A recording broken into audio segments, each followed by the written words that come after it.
Hi, morning. I wanted to talk a bit about my, say, personal journey of how I came to use, um, you know, some interaction with LLM almost every single day, and the kind of mix that I explored and what I ended up with. And I'll just keep these notes on the side. So to start with, for me, it didn't start with, say, ChatGPT or Claude or any of the typical ones that I use right now. It started with search, very surprisingly.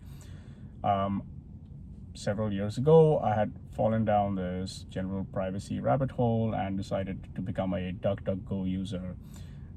And roughly every year, I revisited the space of alternative search providers and so forth. Small call out to Kagi Search, which I think is probably the best private search engine if you are looking for one, which keeps things uh, private and doesn't get in the way. But then I discovered Perplexity, and that sort of was my first moment of something new. Um, and it was not just showing results. It was my first time seeing this sort of summary every time, and slowly moving my behavior to expect more from that synthesized summary than the raw links themselves. So that is something that happens over time as you in the beginning you sort of look at both, you open both, and then once you begin to see how to get value out of that, the answer to the actual question you're asking, which is really what's going on, right? You're not saying show me links, because nobody cares about looking at the links. You want to do this follow-on steps with them, and most of the time, what you're actually looking for is sort of this end of this tree of exploration. And if you can bring it forward and see it, then you don't need to take that explicit link based exploration out of it. Not all the time, but a lot of the time. And so that was a gradual sort of shift for me. So my first foray was this search plus chat type behavior. Then I had some initial encounters where I had heard about ChatGPT from other people, and I had sort of dismissed it as being gimmicky. And when I did try it out, I used it in a sort of shallow way. Again, compared to how I use it today, I was in this sort of Q&A kind of mode, which works, but then you don't get as much out of it. But of course, I didn't know that then, and so I let that subscription lapse. I didn't do much with it. I had also similarly explored Gemini back then, which is, in those days it was probably Gemini 1.5 or something, which was really bad. I mean, compared to what we have today, obviously, but also compared to other stuff around then. I was not able to guide it in the right way. There was too much, I felt, sort of random responses and so forth, and I let that subscription lapse too. One sort of interesting detour along the way was Midjourney, which since I'd always been interested in generating art in some way, because I separate digression, procedural art and things like that is stuff I've explored in the past.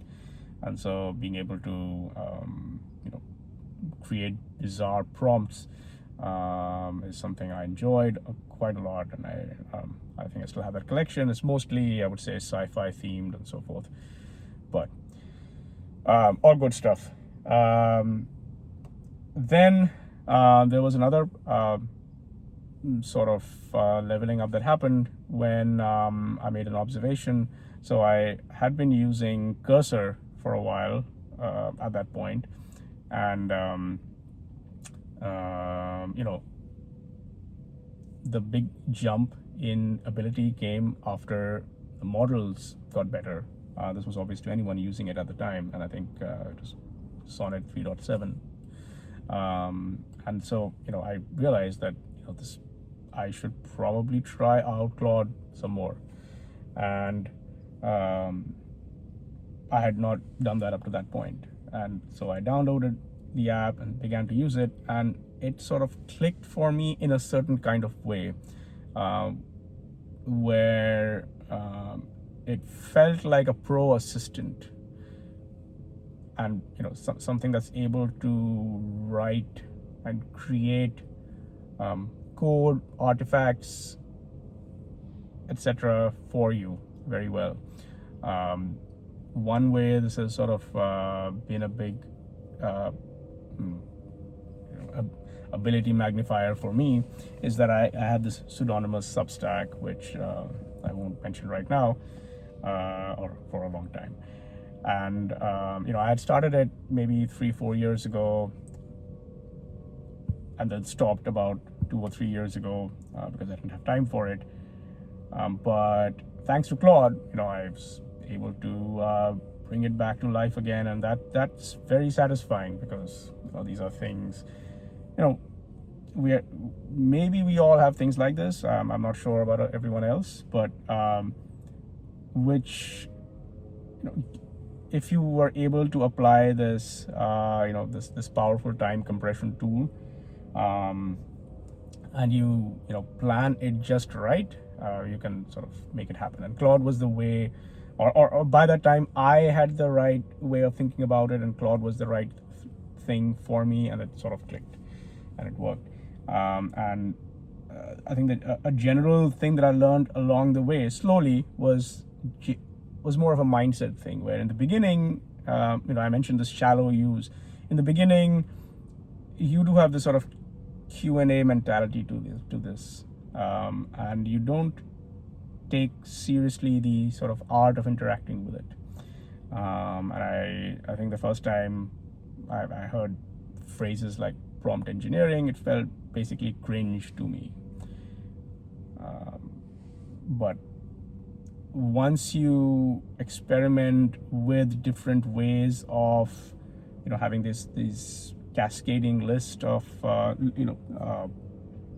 request responses, injecting context in different ways, maybe having multiple threads, having shared artifacts across multiple threads, then creating some other threads based on them, with this is whole tree-based flow you can get to, which can get really complex, and it's overkill for most small things, but it does enable some very huge things. I've been experimenting with creating sort of smaller apps, bigger apps, etc. on the side this year, and I think I still haven't discovered exactly where the limit is. Obviously, there is some limit to how much you can do in a single thread, and I think most people stay on that, and that's fine. And as things have been getting better, what you can get out of a single thread has been getting better too. But it's only when you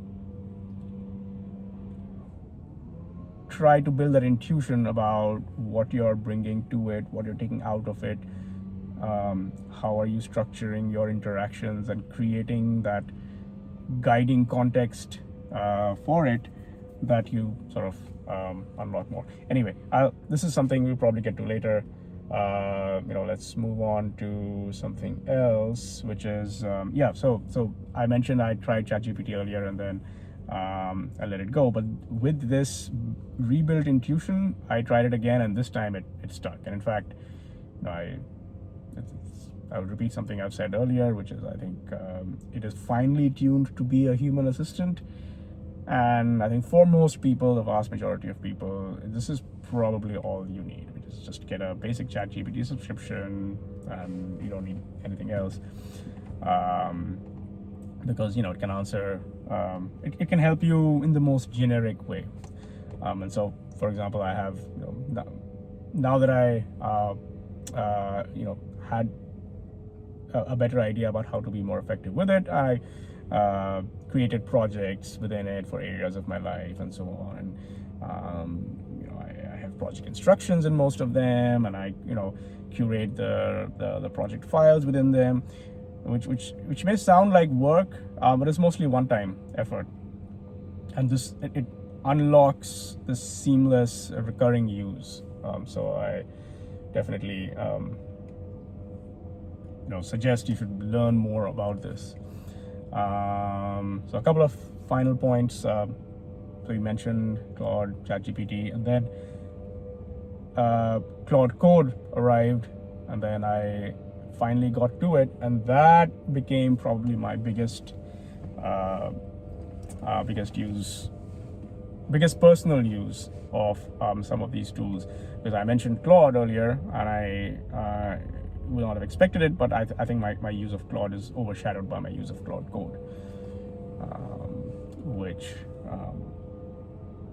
because it can run on its own for an extended period of time, there is a different sort of art of interaction when it comes to it, and you have to learn how to create these backing plans, which can then seed multiple threads, each of which can be left to run with the right gating condition that can be iterated on.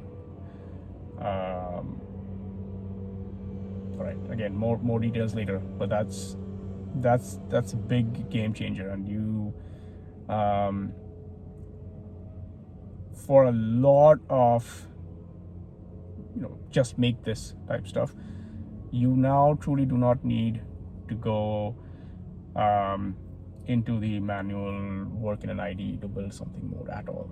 It's just invocations from this wide full screen terminal where you're just interacting with this thing. That's all. Now, obviously, people take this one level further. They add things like talking to it and so forth, like literally with the speech recognition and so forth. That's not my focus here. The point is just the ability to act in a loop. It gives it that sort of quote unquote presence, which you can leverage in a bigger way. But you have to learn how to do it. That's all. That's a general theme in all of this. One last item to close this. I mentioned how Gemini sucked earlier. I think it improved a lot recently, and so it's become a stable tool that I subscribe to and use quite frequently. And I feel it has two things that the others don't. One is this ability to just digest giant amounts of stuff. You can throw massive log files at it, you can throw massive docs at it. It will sort of find the quote unquote needle in the haystack when it needs to. So that's one, and the other one is it's a practically infinite quota. Now, if you've used say Claude or ChatGPT, up to say 6 months ago, they were training you to be very conscious of your usage. Oh, have I used too much of my O3 mini high quota? I'm done for this week too early. Oh no, now I have to wait till next week. They've changed that a lot now with the move to ChatGPT 5 and on, where you don't have that whole spaghetti of different quotas to worry about. And Claude had the same thing, where until very recently, and this was a big change that they made, which I think is really good for them to move away from this, but until recently, you had to really worry about your Claude Opus usage. It was like, okay, day to day, week to week, am I getting close to the mark? Am I going to be done too early? Whereas with Gemini, obviously it has some quotas, but they are so high that in practice, you don't worry about are you hitting the limits or not. You just use it. That changes things.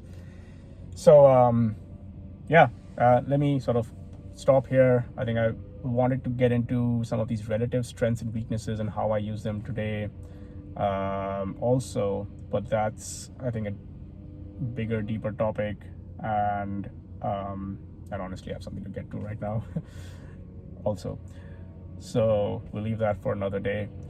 but stay tuned for more.